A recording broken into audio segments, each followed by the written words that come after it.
And now turning to the Middle East, Israel's Defense Minister Yoav Gallant says that a strike on Iran will show the world the might of the Jewish state. Speaking to fighter pilots at a secret airbase, Gallant said Iran's dreams of defeating Israel would soon be destroyed. The threat to Iran comes right after Secretary Blinken left Israel during his trip. Blinken failed to convince Israeli leadership to de-escalate tensions. Washington fears that an Israeli strike prior to the U.S. presidential election would severely disrupt the race. Here's the latest on Israel's threats to Iran. This is Israel's sharp end of the sword. The F-15 and the F-35 stealth jets, bought from its biggest ally, the United States. These jets are capable of striking targets thousands of kilometers away. The F-35 has an operational edge because it is one of the hardest to detect. And Israel wants to put its stealth jet to test. US intel leaked online this week suggests that Israeli jets have been training to strike Iran. It will be in retaliation to Iran's missiles attack on October 1. Efforts from the United States and France to restrict Israel from retaliating, fearing an escalation, have failed. Despite making his 11th trip to Israel in a year, US Secretary of State Antony Blinken has been unable to convince Israeli Prime Minister Benjamin Netanyahu. Blinken was sent back without a ceasefire deal or any assurances from Israel that it would not escalate against Iran. In fact, right after Blinken left Tel Aviv, this is what Israel's defense minister had to say.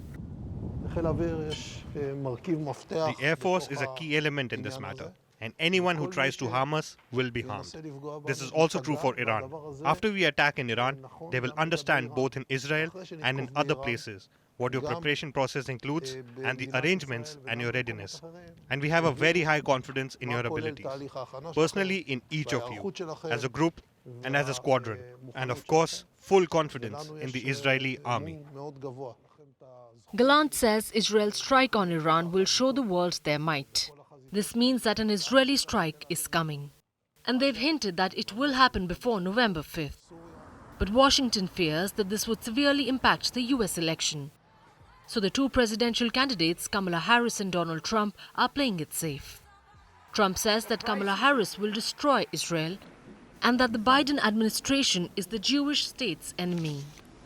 Did you hear this? You know, they leaked all the information about the way that Israel's going to fight and how they're going to fight and where they're going to go. And somebody, who did that? Can you imagine somebody doing that? That's the enemy. I guess that maybe is the enemy from within, as I talk about. We have an enemy from within. They hate to talk about it. But could you imagine? Could you imagine? So we just can't stand for this incompetence anymore. We are an incompetently run country. Kamala Harris has urged Israel to negotiate a ceasefire at multiple occasions. But as Israel prepares for a strike, what is it that Iran is doing? Tehran has gone on a diplomatic blitz. President Masoud Pezeshkian was in Russia attending the BRICS summit. There he met Indian Prime Minister Narendra Modi and urged New Delhi to broker a truce. The Iranian president also met Russian President Vladimir Putin and Chinese President Xi Jinping. Tensions in the Middle East vis-a-vis Israel was the primary agenda. And the Iranian president has gotten assurances from both Putin and Xi that Tehran will not be abandoned. Similarly, Iran's foreign minister met counterparts from Turkey and Kuwait to keep regional allies abreast about rising tensions. Iran continues to brace for an Israeli response, and Israel is keeping up the suspense. Its forces are preparing for a much larger escalation in the region. You have the right to participate in the war on the 7 fronts. And on all these fronts, the IDF is present and the Air Force is present. Gaza, Lebanon, Judea and Samaria, Syria, Iraq, Yemen and Iran.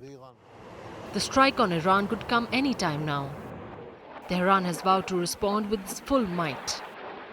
The United States watches from the sidelines as it promises to defend Israel if Tehran retaliates. The ball is now in Israel's court. And it looks like Prime Minister Netanyahu is waiting for the right time to respond to Iran. Firstpost decodes the U.S. election, explains how America chooses its president.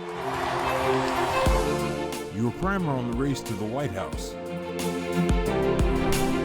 Everything you need to know about how America votes and its global implications. U.S. Election Explained. Every Monday and Thursday only on Firstpost.